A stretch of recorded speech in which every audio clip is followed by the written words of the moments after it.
We greatly appreciate your joining us at this White House event. This is a very important and remarkable occasion. Today we take a momentous step, one that has never been taken before with China, toward a future of fair and reciprocal trade as we sign phase one of the historic trade deal between the United States and China. Together we are righting the wrongs of the past and delivering a future of economic justice and security for American workers, farmers, and families.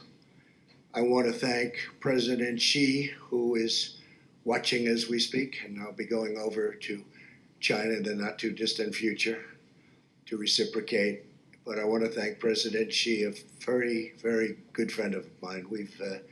We're representing different countries. He's representing China, I'm representing the US, but we've developed an incredible relationship. But I want to thank him for his cooperation and partnership throughout this very complex process.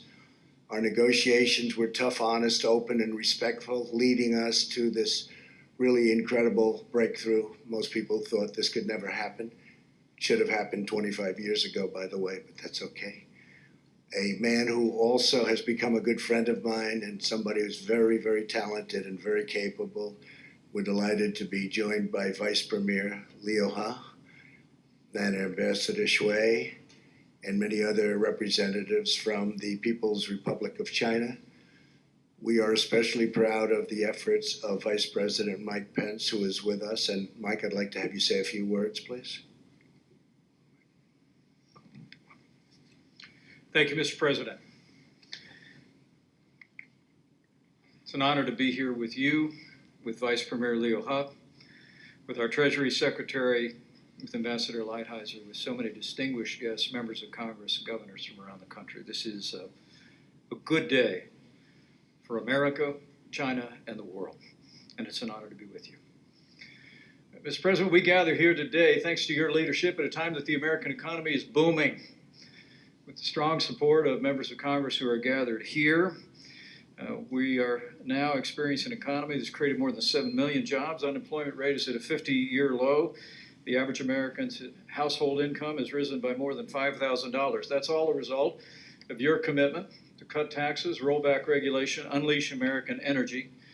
But it also reflects your commitment to free, fair, and reciprocal trade. Early in this administration, you made it clear that the era of economic surrender was over, and you took a strong stand for American jobs and American workers. You said to our friends in China that things had to change, and thanks to your leadership, today the change begins.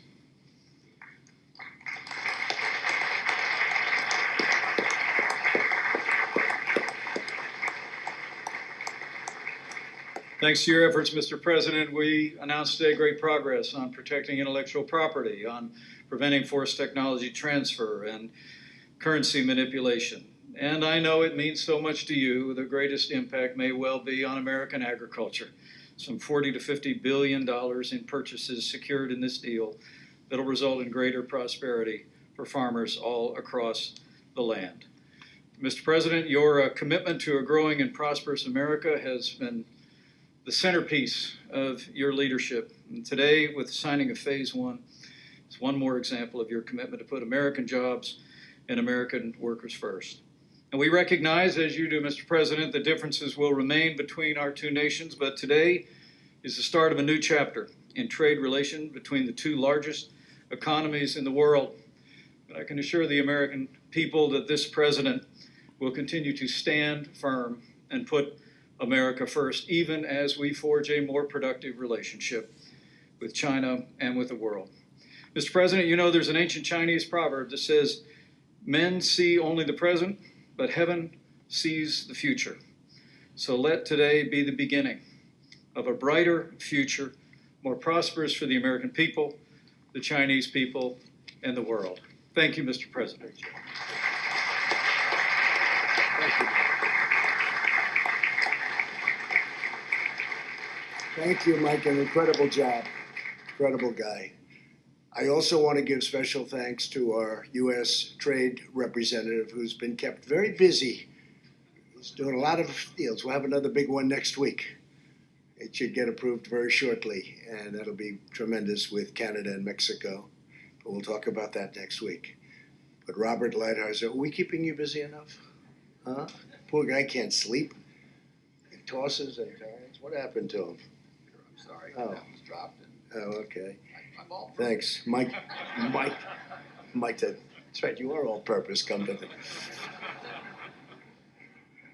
But Bob Lighthizer is really an outstanding guy. Gets along with people. He's smart. He's sharp, and he understands trade better than anybody. When I first took this, I said I got to get the best guy, and all signs pointed to Robert Lighthizer. So thank you very much, Bob. Thank you very much.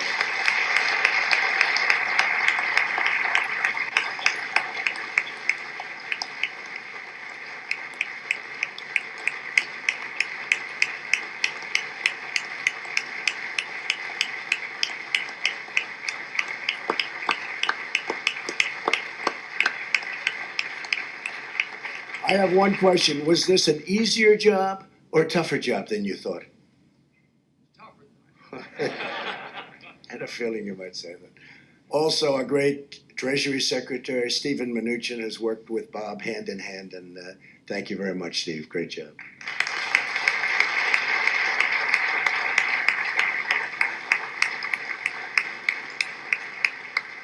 So this really is a landmark agreement, but along with them, we had the exceptional efforts of Jared Kushner. Where is Jared? Where is Jared?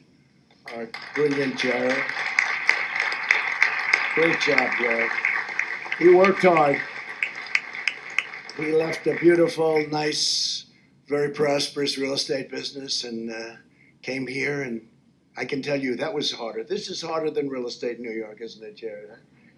But you've done a fantastic job. You don't get people like that, so thank you very much. And Ivanka, nice to have you here. Thank you, honey. Also, somebody that I've heard for 35 years, the voice, just a great gentleman, a friend of mine, but a great gentleman. We brought him in, and he has been outstanding.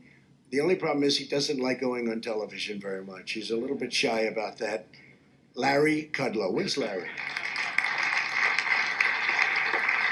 Where is Larry?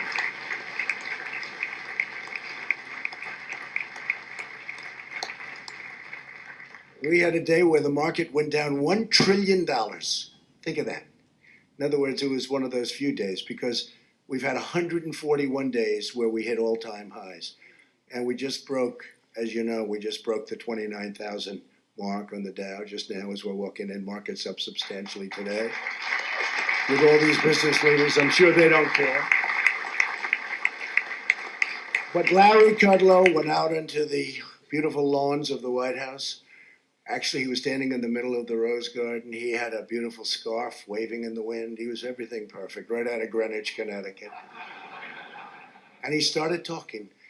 And by the time he finished, I said, you just made $1 trillion, $1 trillion. Because the market went up like 250 points. I said, Larry, what the hell did you say? And it didn't matter, but we were even. We went from being $1 trillion down to even, and that was pretty good. Larry, you've been fantastic. Thank you very much. Appreciate it.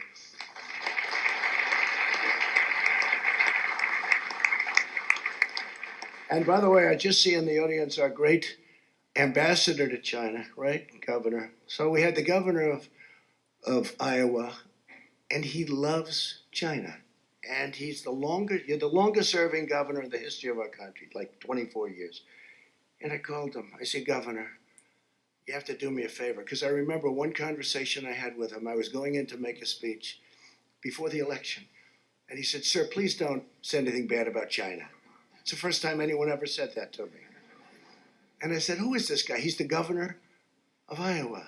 He just said, don't say bad about China. So I had to rip up about half of my speech, right? And I said, why? He said, well, we do a lot of business. I've been dealing with China for 35 years with corn and all of the different things. And he told me a story that was amazing.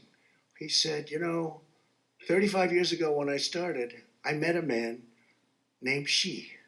He wasn't president then. He was a young man. And the governor came back. He told his wife, he said, this is 35 years ago. And it's documented. He said, I just met the future president of China. And nobody thought much about it. And you know what? 28 years later, you turned out to be right. And you have been an incredible ambassador. And they like each other so much. So when it came time to picking the important position of ambassador, I said, haven't you had enough after 24 years being governor of Iowa? He said, if you want me to do that, and you've been a great help. Thank you very much, Ambassador. I appreciate it. What a great job. Nobody could have done that job better. Amen. I think I can go on the opposite side of the spectrum, perhaps, from the governor. His attitude's a little different. Our trade advisor, Peter Navarro. Right, Peter? He's a little different. We have all types. A deputy chief of staff, Chris Liddell, has been with us for a long time, and he's done a fantastic job and had a great business career. Commerce Secretary, a legend on Wall Street, Wilbur Ross. Where's Wilbur? Wilbur, thank you. A man who knows agriculture as well as anybody in the world. We were looking for an agricultural person. And we wanted to go political, and we were looking for somebody that would fit perfectly. And Sonny came in, and it was over. I learned more in that half hour about agriculture than Joni, right? Than I could ever have learned, possibly. Sonny Perdue has been incredible, and we're taking care of our farmers, that I can tell you. So, Sonny, thank you very much. Great job. Thank you. Thank you, Sonny. And a woman, transportation's going very well. She's done an incredible job. We're getting approvals down now from 20 years, 21 years to 2 years. And it may get rejected for environmental or other reasons. But we have it, Lindsay, down to about 2 years. A highway which would have taken 19 to 20 years to get approval, we have it down to 2, and we want to get it down to 1. And if it doesn't work, we're going to say, build it. But you're not going to wait 22 years to find out you can't build the highway. And she has been fantastic. Secretary of Transportation, Elaine Chao. Thank you, Elaine. Thank you. So we have tremendous numbers of people here, and I'm saying, do I introduce them? But I think I sort of should, because this is a big celebration. And by the way, some of the congressmen may have a vote, and it's on the impeachment hoax. So if you want, you go out and vote. I'd rather have, frankly, it's not going to matter because it's going very well. But I'd rather have you voting than sitting here listening to me introduce you, okay? They have a hoax going on over there. Let's take care of it. So any of you guys want to leave, we will not be. Where's Kevin McCarthy, the great Kevin McCarthy? Okay, good. I'm glad. Can I be honest? I'm glad. I like it much better that way. And by the House, folks, 195 to nothing. And we got 3 Democrats, and one of them actually left the Democratic Party, came over Republican. And what a job you've done. So I just want to thank you all. Really tough. I love that. So we have some incredible people in the audience, and I'd just like to introduce a few. A very good friend of mine, 2 very good friends of mine. Sheldon Adelson, Miriam Adelson, thank you very much both for coming. They've been tremendous supporters of us and the Republican Party. And they're great people. A man who always liked me because he's smart, so smart. The great Lou Dobbs, at first he said, he's the best since Reagan. Then he got to know me more and more, and he said, he's even better than Reagan. Then a few weeks ago, somebody told me, and I watch all the time, but somebody's got a very important show, actually, tremendous audience, and everybody in this room watches. But Lou Dobbs, he said, he's the greatest of them all. I said, does that include Washington and Lincoln? And he said, yes. Now, I don't know if he was for real, but that's okay. But he is. The great Lou Dobbs. Thank you very much, Lou. Thank you. Great show, Lou. And a man who everybody knows, he knows more than probably everybody in this room put together. He's seen it all. And he made a statement to Jared. Jared came in and said, Henry Kissinger told me, how did the president ever pull this off? I said, can I quote Henry on that? Because Henry is outstanding. And when Henry's impressed with something, then I'm impressed. And Henry, we're impressed with you. Thank you very much for being here. Thank you. Thank you. And Michael Pillsbury, thank you very much. And Susan Pillsbury, thank you very much. And you've been saying some fantastic things about China and about us, and we have a good partnership. This is going to be something that's going to be very special. We're going to talk about it in a second. A friend of mine, Steve Schwarzman, is here. Steve, I know you have no interest in this deal at all. I'm surprised you're not actually sitting over here on the ledge of the stage as opposed to, but Steve's done a great job and very good relationship with China and very good relationship with us. Nelson Peltz is here, a friend of mine. Where's Nelson? Nelson's around here someplace. Hi, Nelson. What are you doing sitting all the way back there, Nelson? How's General Electric doing, Nelson? He'll straighten it out. You'll straighten it out. He came in nice and late. He didn't get in too early, that's for sure. Hank Greenberg is here. Hank, if they took care of Hank, they wouldn't have had the problems that they had. Where's Hank? Hank Greenberg. Oh, Hank.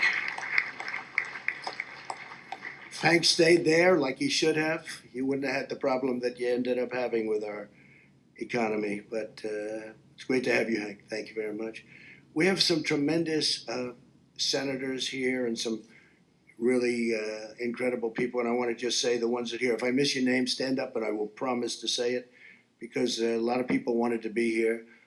A senator who has been new to the game and he took it up so quickly and so easily, and he ran a race that was undoable. The person he ran against was unbeatable. Nice woman, Heidi, but unbeatable. And then Kevin Cramer said, I can beat her. And I think he only won by about 12 points, right? And they said, he's the only man in North Dakota that can win.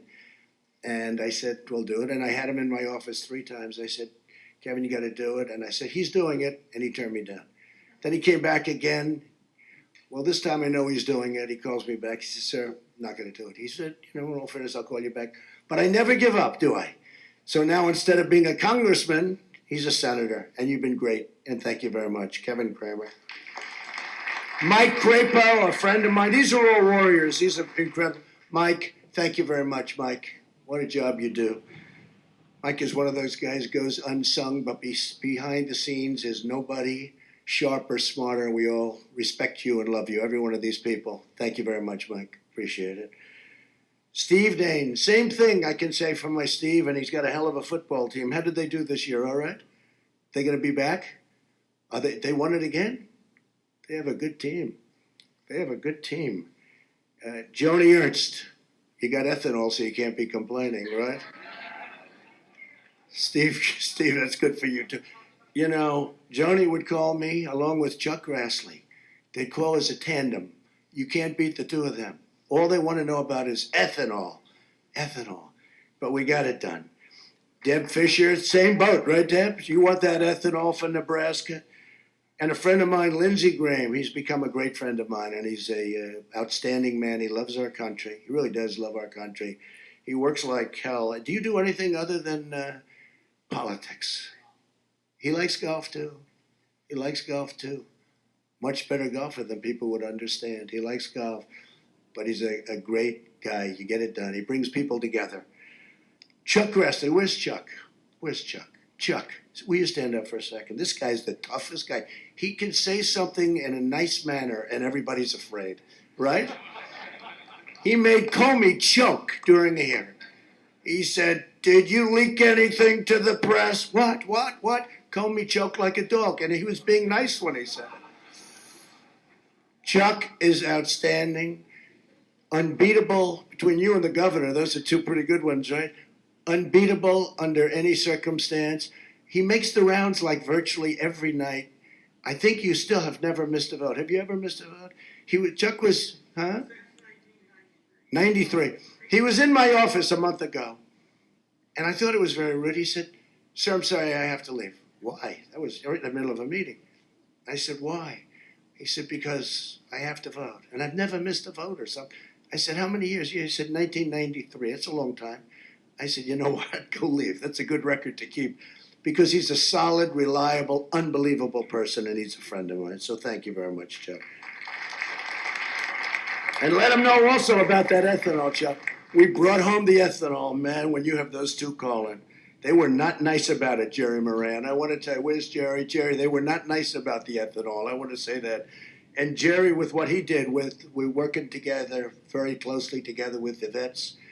And it's incredible what's happened with what we approved on choice. It's made a whole big difference. You don't hear complaints about the VA anymore. Do you notice? They go out and see a doctor. If they have to wait 2 months or if they have to wait 2 days, they go out and see a doctor. Jerry Moran, folks, he did a fantastic job.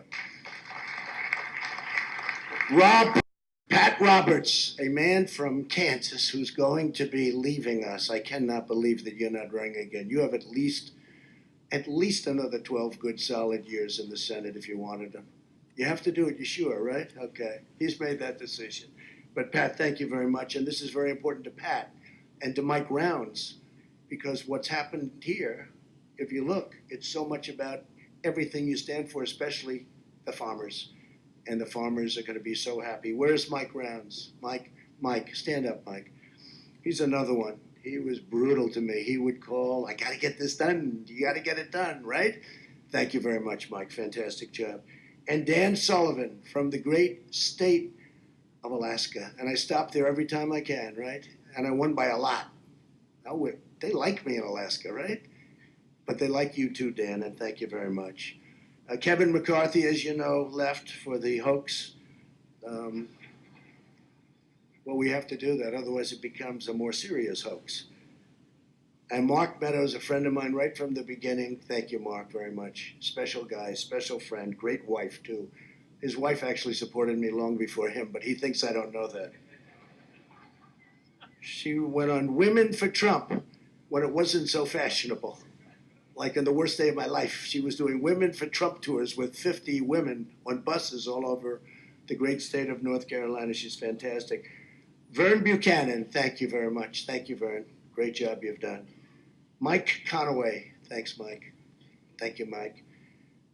By the way, Christy, thank you for being here. I didn't know you were going to be here. Thank you. Stand up. We're going to do a big fireworks display, right? Mount Rushmore. We're going over. I think I'm going to try and be there on July 4th. So the governor called. She ran a great race, a tough race. I was a tough competitor you had, right? A big star. But she was a bigger star, it turned out, Lindsay. But she said, do you think we can get fireworks back at Mount Rushmore? I said, why? They haven't been there like for 20 years. I said, why? Environmental reasons. I said, you mean you can't have fireworks because of the environment?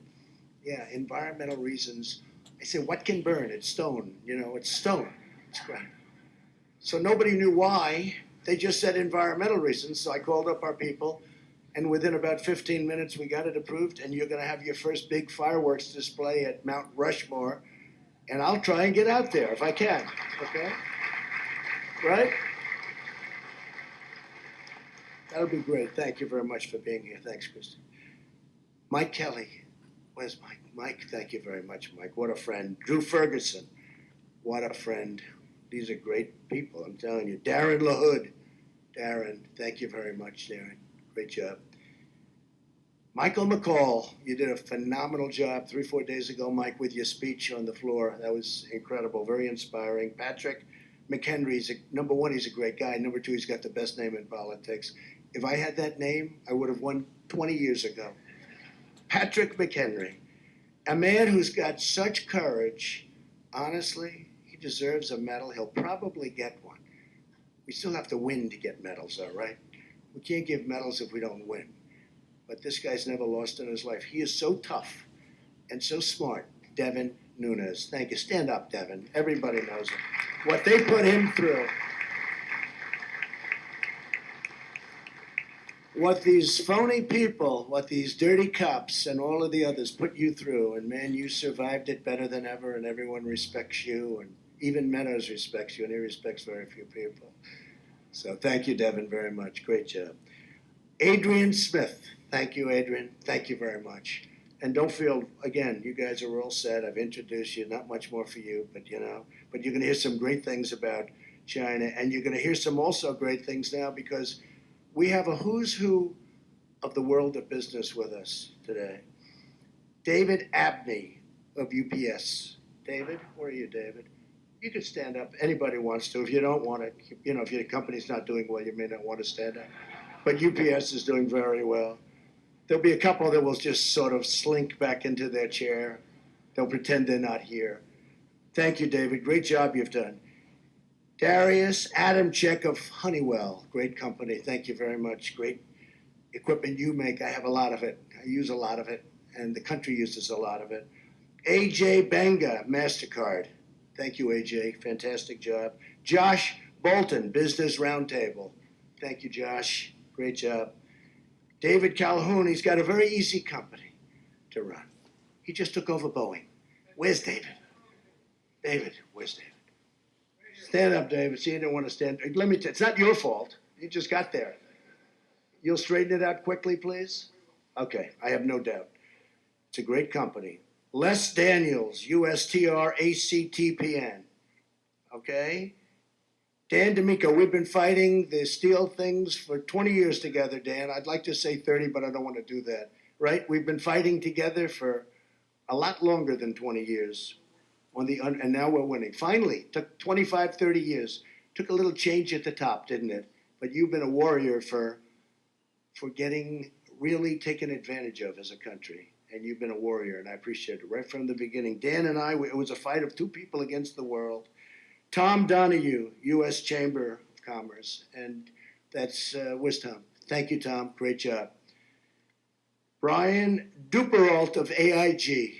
You know that company, Hank? AIG, do you ever hear of AIG, Hank Greenberg? Thank you very much. I appreciate it, Brian.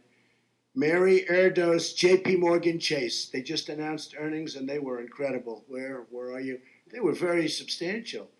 Will you say thank you, Mr. President, at least? Huh? I made a lot of bankers look very good, but you're doing a great job. Say hello to Jamie. I think we're seeing him tomorrow. Nancy Falotoko of Ford. Nancy, where are you? Hi, Nancy. So young. So young. That's very impressive. Thank you very much. You're doing a good job. Jim Fitterling, Dow Chemical. Incredible company. Jim? Thank you, Jim. Jack Fusco, Chenier. Jack, thank you. Great. Meg Gentle, tell her in. Where are you? Hi, congratulations. Ken Griffin, Citadel. What a guy he is. Where are you, Ken? Where the hell is he? He's trying to hide some of his money. Look, he doesn't want to stand up. Where the hell is Ken? See, Steve, you'll stand, and he's very quiet about it. He's in here someplace. He just doesn't want to stand. Harold Ham, he puts a straw into the ground, and oil pours out. It's true. Other guys spend billions and billions of dollars. They can't find oil. This guy takes a straw. He goes like this, and oil pops up. Harold, my friend, he's been with me from the beginning, right, Harold? He was with me from the day I came down the escalator with our First Lady. By the way, do I see John Thune in this audience? John, how the hell do I not introduce John? They didn't have your name down. I can't believe it. Will you stand up? What a great guy he is. I also see Kevin Brady. Thanks, Kevin. Great job on the tax cuts. Al Kelly, Visa. Al Kelly. Al Kelly, thank you. Ryan Lance, ConocoPhillips. Ryan, great. You're doing fantastically well. Most of you, I can say, you're doing fantastically well. Thank you, Mr. President. Don't worry about it. Don't feel guilty. Alan McDonald, Citibank. Citibank. Good. Boy, you brought that back so far. I remember 7, 8 years ago, but Citibank is doing fantastically well. Raymond McDaniel Moody's. Good. Are you giving us good ratings, Raymond, please? Okay. We're doing pretty good, right? Sanjay Murata of Micron. Incredible company, the job you're doing. Sanjay, thank you, Sanjay, very much. Steve Mollenkopf, Qualcomm. They had a merger going, and I said they should let that merger go by. I called up President Xi, and they rejected it, remember? And then they accepted it. By that time, you were off to another deal. You didn't even want it. But nobody else could have done that, right? But you could have had it. Jim Morrison of Jeep. Oh, what a great brand Jeep is. What a job they've done. That is a great brand. And congratulations. Larry Nichols, Devon Energy. Larry, Larry, thank you, Larry. Great job. These are great people. Jason Oxman, ITI. Jason, thank you. Great job you're doing. Scott Schenkel, eBay. I sign things and the next night I see them on eBay. They're sold. They're sold for a lot of money. I said, sir, could I have you, would you sign my sneaker? Yes. Then 2 nights later, I see it on eBay selling for $5,000. I say, what kind of people are these, Lindsay? Terrible. Sometimes it's the senators and the congressmen that do it. That's Gary Shapiro, CTA. Gary, great job, Gary. Greg Smith of Boeing also. And Greg, get that going. Work together, get it going.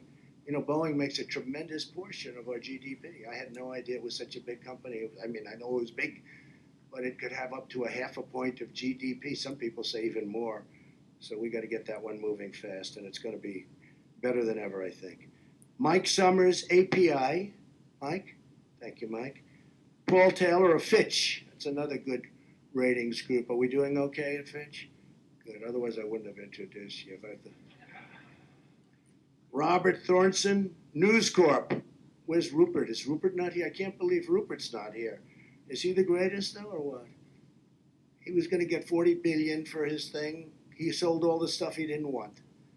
He sold it to some group that doesn't like Trump as much. That's the only problem. But he was going to get $40 billion, and he said, I don't know, they keep bidding this thing up. They end up paying, what, $75 billion? And he kept the best stuff. So Rupert's doing right. Yeah? Rupert's fantastic. And that whole family is just a great family. So say hello, Robert. And John Thornton. Oh, John. Where's John? Where's John? John is great. Good job, John.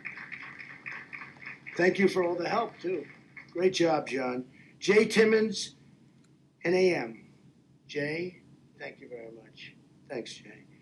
Stephen Vaughn, King and Spalding. Stephen, King and Spalding. I could use some good legal advice. Do you have some good lawyers over there? I could use some good lawyers, right? And to hell with it. I just have to suffer through it the way I have all my life. Somewhere along the line, they must be pretty good, right? Jonathan Ward, Atlas Organization. Jonathan, thank you. Great job you've done. Kevin Warsh. Kevin, where's Kevin? I don't know, Kevin. I could have used you a little bit here. Why weren't you more forceful when you wanted that job? Why weren't you more forceful, Kevin? You're a forceful person. In fact, I thought you were too forceful maybe for the job. And I would have been very happy with you. But Kevin, thank you for being here. You understand that very well, right? Bothers me when Germany and other countries are getting paid to borrow money. This is one. I don't know where that all leads. But we have to pay. We're the number one in the world, by far, and we have to pay for our money. Our interest rates are set high by the Fed. Our dollar is very high, and relatively speaking. But when other countries get literally, they have negative rates, meaning they're under, they get paid. I love this. This concept is incredible. Again, you don't know where the hell it leads, but you borrow money, and when you have to pay it back, they pay you. This is one that I like very much. I'm going to talk to you about that, Lou Dobbs. So we're set at 2. Tell me, why are we paying and other countries are getting money when they get paid back? I really want to know who are the people that buy this stuff? Who puts money into something when they say this is a guaranteed loss? But that's a whole different group of people than I know. Glenn Youngkin of Carlyle Group, great group. So for decades, American workers, farmers, ranchers, manufacturers, and innovators have been hurt by the unfair trade with China. Forced technology transfer and intellectual property theft have been huge problems. Since China joined the World Trade Organization 2 decades ago, we have racked up nearly $5 trillion. The Vice Premier, I hope he's not listening to this, in trade deficits. Lost millions and millions of manufacturing jobs and saw tens of thousands of factories close. And that had to do also with Mexico and to an extent Canada. What they did to this country with trade and trade deals, NAFTA, we had no deal with China. We had no deal. And it was like just easy pickings. For years, politicians ran for office promising action to remedy these practices, only to do nothing but allow them to continue, and it was pillage. As a candidate for president, I vowed strong action. It's probably the biggest reason why I ran for president, because I saw it for so many years and I said, how come nobody's doing something about it? In the meantime, immigration and building our military, also important, but that's probably the biggest reason. In June of 2016, in the great state of Pennsylvania, I promised that I would use every lawful presidential power to protect Americans from unfair trade and unfair trade practices. Unlike those who came before me, I kept my promise. They didn't promise too hard, but they didn't do anything. And I actually think I more than kept my promise. Now our efforts have yielded a transformative deal that will bring tremendous benefits to both countries. We have a great relationship with China. We have a great relationship with the leadership of China. And China fully understands that there has to be a certain reciprocity. There has to be. It cannot continue like this. It would be dangerous for it to continue like it was. The agreement we signed today includes groundbreaking provisions in an area of critical importance to the United States, protecting intellectual property. So the deal you're seeing today is a much bigger deal than we have it very much guarded. They asked one of our Democratic crying Chuck Schumer, oh, what do you think of the deal 2 weeks ago? He had no idea what the deal was. Never saw the deal. It's totally guarded. I don't like it. I don't like the deal, he said. Well, have you seen it? Yeah, I think I know it. Well, why don't you like it? Well, they took the tariffs off. Actually, we didn't. He didn't know anything about the deal. He just said exactly what probably you should say as a politician. How do you like the deal? I don't like the deal. Do you know the deal? Sort of. He never saw the deal. He knew nothing about it. He would love the deal, but he can't say it because he's on the other party. But maybe Patrick would do the same thing, right? But you know what? I would say that you shouldn't. This is an unbelievable deal for the United States, and ultimately it's a great deal for both countries, and it's going to also lead to even a more stable peace throughout the world. China is helping us with North Korea.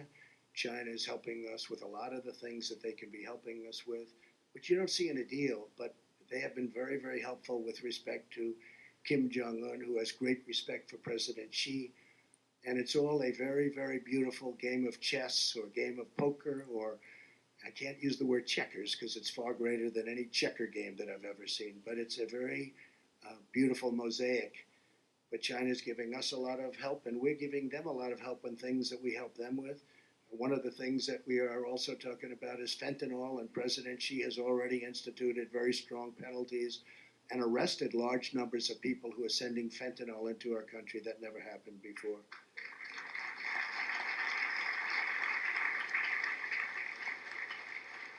So China has made substantial and enforceable commitments regarding the protection of American ideas, trade secrets, patents, and trademarks. This was not, according to most, they didn't know we covered any of this. We've covered a lot of this. It's phase one, but they're doing many more things in phase one than anyone thought possible. China has also pledged firm action to confront pirated and counterfeit goods, which is a big problem for many of the people in the room.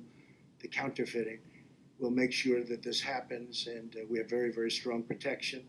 In addition, the agreement addresses forced technology transfer, policies that can require companies to give away their know-how and trade secrets. So now when Boeing has some work done over in China or wants to sell planes over in China, they don't have to give up every single thing that they've ever, that they've worked so hard to develop and to come up with. Are you guys hearing that? You don't have to give up anything anymore. Just be strong. Just be strong. Don't let it happen. But you don't have to do that. It was a terrible situation going on there, and a lot of it was because our companies, I have to say this, were very weak. You were very weak. You gave up things that you didn't have to give up, but now legally you don't have to give them up. Under this deal, transfers and licensing of technology will be based on market terms that are fully voluntary and reflect mutual agreement. Phase one will also see China greatly expand imports to the United States. We want to buy a lot of their product inexpensively. but we have an additional 200. They are going to be what's to me very important. Number one, they're going to be spending much more than $200 billion over the next 2 years, including up to $50 billion just on agriculture alone. And some of the numbers that I wrote down, on manufacturing, they'll be spending $75 billion. They'll be putting into our country, okay? They're going to be putting into our country $75 billion on manufacturing. $50 billion worth of energy. So that's great for our energy people. We're the number one in the world now. We weren't. We're now the number one energy group in the world. We're bigger than Saudi Arabia, and we're bigger than Russia. We're bigger than everybody. And for those people that are in the room that are very much into it, of which we have a lot of the oil and gas folks in the room, I'm approving some pipelines in Texas momentarily, which would have taken 15 more years to get, but you're going to have them very quickly. I mean, we take from a 15-year period to about a 2-month period, and I'm angry at my people for taking so long, right? But if we do that, we'll be up about another 22% in oil and natural gas. So we have 50 billion for energy, 50 billion for agriculture, and 40 to 50 billion on services, including, Rob, financial services. So the banks are going to be doing great, credit cards, all of the things that you do so well. You're going to be able to now go into China and really do a job, and they're going to be working with you. One of the other things I have to say is that protection of intellectual property. We have very strong protection of intellectual property. A lot of people thought this deal was just a simple deal for the farmers who are going to get $50 billion. Remember I said, Lindsay, they have to go out and buy larger tractors. China was doing $16 billion with the farmers, and they stopped. Why not? You know, they're in a negotiation. So our people agreed to 20, and I said, no, make it 50. What difference does it make? Make it 50. They say, sir, our farmers. I said, I love our farmers. Let them tell me they can't do it. And I said, tell them to go out and buy a larger tractor, buy a little more land, but they'll be able to do it. I have no doubt they'll be able to do it. So the other thing that I think we have is the currency devaluation standards. We have a very strong standard for currency devaluation. And in all due respect, China was one of the greats in history at doing that, and we're going to work on it together. But currency devaluation will now have some very, very strong restrictions and very powerful restrictions. And we have full, again, the word, one of the strongest things we have, total and full enforceability. And you know what that means. Total, full enforceability on all of this. So the agreement tears down major market barriers for U.S. food and agricultural exports. China will now welcome American beef and pork, poultry, seafood, rice, dairy, infant formula, animal feed, biotechnology, and much, much more, because frankly, they were not doing things that they were supposed to be, and that's okay, because now they will. The deal will also benefit energy, manufacturing, services, and all sectors of the economy. And I will say this deal, again, they thought it was a $50 billion agricultural deal. Now it's much more than $200 billion, of which 50 is agricultural, but the rest is in all of the other things that we just discussed, especially for financial, and you should really look at it. And you have free pass, and you don't have to worry about the 49% where you can't own, because you're going to be able to own now, and you're not going to have to take partners that are forced upon you. It's an incredible deal from that standpoint, too. We're delighted that the Chinese consumers will now enjoy the greater access to the best products on earth, those made, grown, and raised right here in the USA. So phase one, which has been really incredible. You know, we almost had the whole deal done, but this is better. This is a more detailed deal for this aspect of the deal. It was such a big deal before, and this is a much more targeted, much more powerful deal for everything we're doing, which is a very large part of the deal. But we're going to be starting phase two as soon as this kicks in. We'll be starting phase two. We're leaving tariffs on, which people are shocked, but it's great. But I will agree to take those tariffs off if we are able to do phase two. In other words, we're negotiating with the tariffs. We have 25% on $250 billion worth of goods. And then we're bringing the 10% down to 7.5% on $300 billion worth of goods plus. So, but I'm leaving them on because otherwise we have no cards to negotiate with, and negotiating with Leo is very tough. But they will all come off as soon as we finish phase 2, and that would be something that some people on Wall Street will love, but from what I see, they love this deal the way it is now. But we have very strong cards, and frankly, China and I are going to start negotiating with Bob and Steve and everybody very, very shortly. So from this nation's vibrant heartland to our gleaming cities, millions of workers and farmers and innovators have waited decades for this day. We never even had a deal with China. In all fairness, I don't blame China. I blame the people that stood here before me. I don't blame China. I told that to President Xi. I was in Beijing making a speech saying how they're ripping us off. And guess what? He wasn't too happy. I looked at him. I said, he's not happy. And I said, I better change the speech quickly. So I said, I don't blame him. I blame our presidents. And I'm right. We should have done the same thing to them, but we didn't. We didn't. We never had a deal with them. They do whatever they wanted. With this signing, we mark more than just an agreement. We mark a sea change in international trade. At long last, Americans have a government that puts them first at the negotiating table. First in trade, first in every deal, every decision, and every action we take with incredible enforceability. As we move on to phase 2, I look forward to continuing to forge a future of greater harmony, prosperity, and really commerce and far beyond commerce between the United States and China.